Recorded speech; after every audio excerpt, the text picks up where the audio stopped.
కోడ్‌లోకి స్వాగతం. ఏ manual to self సూచనలు లేదా సమాచారాన్ని అందించే స్వీయ శోధన సాధనం. సో,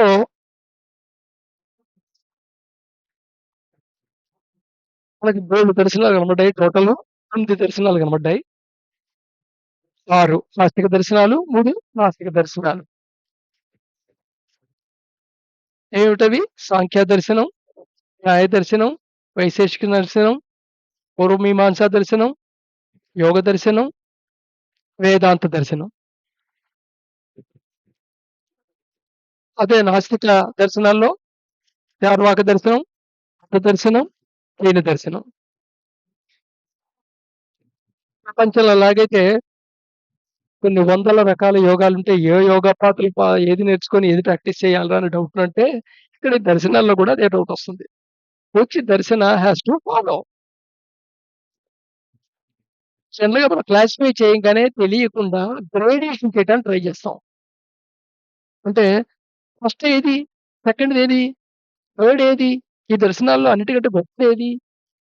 ఏ దర్శనం గొప్పది అనేది లేదు. అన్ని దర్శనాలు ఈక్వలే. అయితే ఈ దర్శనాలు మెటాఫిజికల్ ఫ్రేమ్‌వర్క్‌లో మాత్రమే ఒకదానికొకటి డిఫరెంట్‌గా కనపడతాయి. మిగతా విషయాల్లో ఈ దర్శనాస్ అన్నీ సేమ్ ఒకే రకమే. అందుకని ఇవన్నీ హిందూయిజంలో ఎన్‌కంపాస్ ఇవన్నీ సనాతన ధర్మంలో ఎన్‌కంపాస్ అయ్యే ఉంటాయి. అయితే ఇక్కడ ఇంకా ఫర్దర్ కాంప్లికేషన్ ఏంటంటే from each darshana there are so many sub frameworks.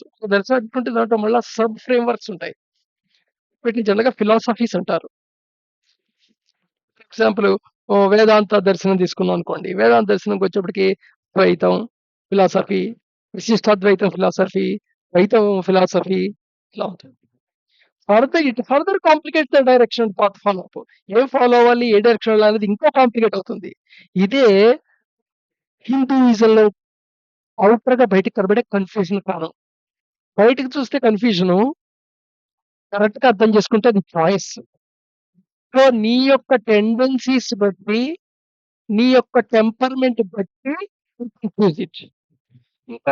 ఇంకో పాయింట్ ఏంటంటే, ఈ ఏ దర్శనాలు ఒకదానికొకటి ఎక్స్‌క్లూజివ్ కాదు.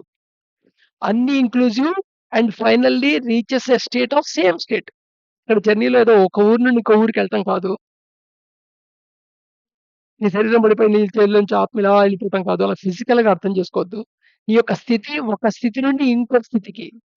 ఏ స్థితికి? Human being, spiritual being. Human being స్థితి దాకే అడ్రెస్ చేస్తుంది నాస్తిక ధర్మాలు. స్పిరిచ్యువల్ బీయింగ్ దాకా కూడా అడ్రెస్ చేస్తాయి ఆస్తిక ధర్మాలు. అది తేడా. అంతే.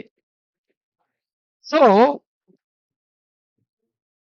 అందుకని ఒక ధర్మం వెళ్తుంటే వేరే వేరే పాత్రలా కనబడతాయి. కానీ ప్రతి ధర్మంలో ఇంకో ధర్మం కూడా ఇన్కార్పొరేట్ అయ్యి కనబడుతూ ఉంటుంది అక్కడ రూల్స్ విషయంలో. ఫైనల్‌గా మెర్జ్ అయ్యి ఒకే స్థితికెళ్తాయి. అందుకని అన్ని దావులు వేరే వేరే దావులు ఒకటికి గమ్యం ఒకటే ఇలాంటి మాటలన్నొచ్చాయి. బట్ అది ఈ దర్శనాస్‌కి 9 దర్శనాలకే లిమిటెడ్‌ది. ఇక దీంట్లో కాటకు కట్టేసి ప్రతీది నా పద్ధతి ఇది, నాది అనేక మార్గాల్లో నాది కూడా ఒక మార్గం అని చాలా మార్గాలు కూడా ఫార్మ్ చేసేయొచ్చు. బట్ అవి అథెంటికేటెడ్ కాదు. సో, ఈ దర్శనాస్ నుండి ఏర్పడే సబ్ బ్రాంచెస్‌ని మనం ఫిలాసఫీస్ అంటాం. ఈ ఒక ఫిలాసఫీలో మళ్ళా అనేక సాంప్రదాయాలుంటాయి. ప్రతి సాంప్రదాయంలో చాలా కల్ట్స్ ఉంటాయి. సో, నీ యొక్క టెంపర్‌మెంట్ బట్టి, నీ యొక్క టెంపర్‌మెంట్ బట్టి, నీ యొక్క టెండెన్సీస్ బట్టి, నీకేవైతే వాసనస్ డెవలప్ అయ్యాయో వాటి బట్టి you have to choose your path. ఎందుకంటే ఏదైతే సొసైటీలో మనం పుట్టామో, బతుకుతున్నామో మన ఆల్‌మోస్ట్ ఆల్ కండిషన్‌కి గురి చేస్తాయి. ఎందుకంటే when individual associated with a system, individual అని ఒక సిస్టమ్‌లో అసోసియేట్ అయ్యి ఉంటే, సిస్టమ్‌లో ఆ సొసైటీలో బతుకుతుంటే, ఆ సిస్టమ్‌లో బతుకుతుంటే will divide conditional comfort zone. Conditional comfort zone develop చేసుకుంటాడు. ఎందుకంటే వాడు కండిషన్ అవుతాడు ప్రతి విషయానికి. ఇలా చేయాలి, ఇలా చేయకూడదు, ఇలా చేయాలి, ఇలా చేయకూడదు, ఇది ఇలాగే చేయాలి. ఇలాగా కొన్ని మిలియన్స్ ఆఫ్ కండిషన్స్‌కి గురవుతాడు. అవన్నీ యాక్చువల్‌గా ఆ యొక్క ట్రెడిషన్‌ని, ఆ కల్ట్‌ని, ఆ సాంప్రదాయాన్ని, ఆ ఫిలాసఫీని, ఆ దర్శనాన్ని ప్రిజర్వ్ చేసుకునే మెకానిజం కింద కనబడుతూ ఉంటుంది. అట్ ద సేమ్ టైమ్ ఇండివిడ్యువల్‌గా తీసుకుంటే వాడికొక కంఫర్ట్ జోన్ క్రియేట్ చేస్తుంది. ఆ కండిషన్ అయిన తర్వాత ఆ కంఫర్ట్ జోన్‌లోంచి ఇంకో కంఫర్ట్ జోన్‌లో తను బతకలేడు. లేదు స్ట్రగుల్ పెరుగుతుంది. ఇంకా సఫరింగ్ పెరుగుతుంది. యాక్చువల్‌గా ఈ సఫరింగ్‌ని అవాయిడ్ చేయటానికే ఒకే రకం మ్యారేజ్‌లు, అదే సొసైటీలో మ్యారేజ్‌లు, ఇలా ఒకే కల్ట్‌లో మ్యారేజ్‌లు ఇలా వచ్చుంటాయి. సో, కంఫర్ట్ జోన్ డెవలప్ అవుతుంది. ఆ కంఫర్ట్ జోన్ నుంచి బయట పడకుండా ఆ కంఫర్ట్ జోన్‌లోనే బందిపోయుంటాడు. ఇక్కడ గోడలు లేని ప్రెజర్ అన్నమాట అది. Next get identified with system component. ఆ సిస్టమ్‌లో ఉండే డిఫరెంట్ కాంపోనెంట్స్ వ్యక్తమయ్యే కాంపోనెంట్స్, అవ్యక్తంగా ఉన్న కాంపోనెంట్స్ వీటన్నిటికి వాడు ఐడెంటిఫై అయిపోతాడు. మనం దేనితో అసోసియేట్ అయ్యుంటే అది ఐడెంటిఫై అయిపోతాం. షాప్‌లో ఉన్నంత సేపు ఆ పెన్ను నీది కాదు. ఒకసారి పెన్ను కొనుక్కున్న తర్వాత ఆ పెన్ను పట్టుకొని నువ్వు తిరుగుతుంటే ఆ పెన్‌తో అసోసియేట్ అయ్యి నీ పెన్ అవుతుంది. నీ పెన్ ఎక్కడి దాకా అవుతుందంటే ఆ పెన్‌కి ఏమన్నా తేడా వచ్చి పగిలిపోయిందో, కింద పడిందో, పోతేనో తోల మీద పడిపోతావు. ఎందుకంటే నీ pen. So, you are identified with that pen అన్నమాట. అంటే ఆ ఆబ్జెక్ట్‌కి తాకట్టు పెట్టావు నీ యొక్క ఆనందాన్ని. ఆ వస్తువు వాడటంలో ప్రిపేర్ చేసినట్లో ఆనందం ఓకే. కానీ నీ ఆనందం మొత్తాన్ని ఆ వస్తువుకి తాకట్టు పెట్టడం ఉందే అదే ఐడెంటిఫై అవ్వడం. So, that identified with the system component.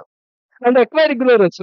ఇక్కడ సామాన్యంగా ఒక సొసైటీలో బతుకుతుంటే నీ యొక్క రోల్ ప్లే బట్టి ఆ సిస్టమ్ ఆ సొసైటీ ఫాలో అయ్యే నార్మ్స్ బట్టి నువ్వు కొంత నాలెడ్జ్ డెవలప్ అవుతావు. ఈ నాలెడ్జ్ దీపం కూడా దీపం లాంటిదే. నువ్వు ఆ సొసైటీలో బతకడానికి నీకు ఉపయోగపడుతుంది ఇంటెలెక్ట్‌గా. కానీ ఏ దీపం వెలిగించినా ఆ దీపానికి తోడయ్యి ఆ దీపం వల్ల ఏర్పడిన షాడో గూడా ఉంటుంది. ఇప్పుడు కొవ్వొత్తిని వెలిగించామనుకోండి, కొవ్వొత్తి యొక్క షాడో కొవ్వొత్తి కింద భాగంలో పడుంటుంది. సో, అదే ఇగ్నోరెన్స్ అన్నమాట. So, ignorance, identity, comfort. ఈ 3 వల్ల ఫర్దర్ బాధలు వస్తాయి. ఇవే ఏం చేస్తాయంటే which do not allow to give progress further. నిన్ను ఫర్దర్‌గా ఈ జర్నీలో అంటే ఈ ఎగ్జిస్టెన్స్ యొక్క గేమ్‌లో అప్పటి వరకులో నీ జర్నీకి హడ్డిల కింద ఇవే అవుతాయి. ఇది హద్దిల్లు అని తెలుసుకున్నాడు. నా జర్నీకి ఇవి హద్దిల్లు అని తెలుసుకున్నవాడు, నా స్పిరిచ్యువల్ జర్నీకి హద్దిల్లు అని తెలుసుకున్నవాడు వీటిని వదిలేసి వెళ్ళిపోతాడు. కృష్ణుడు వదిలేసి వెళ్ళిపోయినట్టు. రమణ మహర్షి వదిలేసి వెళ్ళిపోయినట్టు.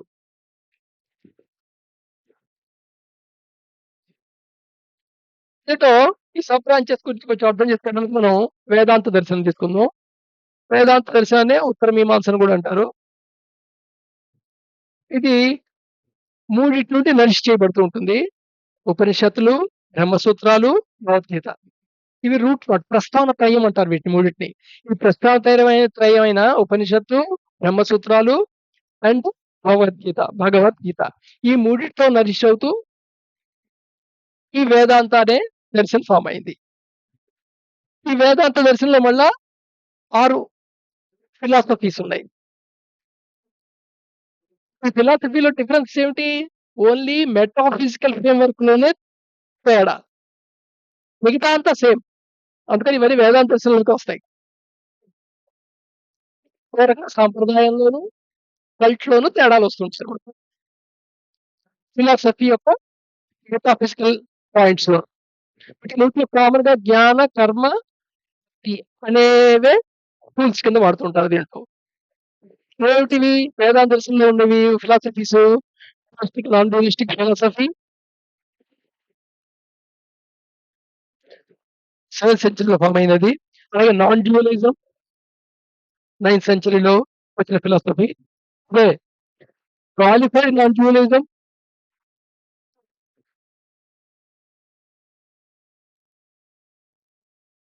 ద్వైత, విశిష్టాద్వైత, ద్వైత, అద్వైత, విశిష్టాద్వైత, ద్వైతాద్వైత, ద్వైత శుద్ధద్వైత, నచించ భేదాద్వైత. సో, ఈ డిఫరెంట్ సెంచరీస్‌లో డిఫరెంట్ ఫిలాసఫీస్ అన్నమాట. ఈ ఫిలాసఫీస్ అన్నిటికి కేవలం ఉపనిషత్తులు, ఆహ్, బ్రహ్మసూత్రాలు, భగవద్గీత. వీటి నుండి నడిచేస్తున్నాయి, ఇది చేస్తున్నాయి ఇంటర్ప్రిటేషన్‌లు. ఇంటర్ప్రిటేషన్‌లో ఏం పార్ట్ డిఫరెన్స్ ఉంటుందని చెప్పాను? మెటాఫిజికల్ పార్ట్ ఒకటే డిఫరెన్స్ ఉంటుంది. మిగతా అంతా సేమ్ ఉంటుంది. అందుకని యాక్చువల్‌గా ఈ ఈ డిఫరెంట్ సంప్రదాయాలు, డిఫరెంట్ కల్చర్‌కి దారితీసిన వీటిని వాటితో ఐడెంటిఫై అవుతాం అని చెప్పుకున్నాం గదా! మనం ఏదైతే వ్యవస్థలో ఉన్నామో దాంతో ఒక కంఫర్ట్ జోన్ క్రియేట్ చేస్తాం. దాన్ని బయటికెళ్ళడానికి ఇష్టం ఉండవు. దాంట్లో ఉండే విషయాల నుండి. నెక్స్టు వాటికి ఐడెంటిఫై అవుతాం. తేడా వస్తే దెబ్బలాడతాం. అలా గాకుండా నీకు తెలియకుండా ఒక ఇగ్నోరెన్స్ కూడా డెవలప్ అవుతుంది ఈటి కింద. అది ఏ నాలెడ్జ్ ఇస్తుందో ఆ నాలెడ్జ్‌లోనే కింద ఇగ్నోరెన్స్ ఉంటుంది. ఆ ఇగ్నోరెన్స్ నువ్వు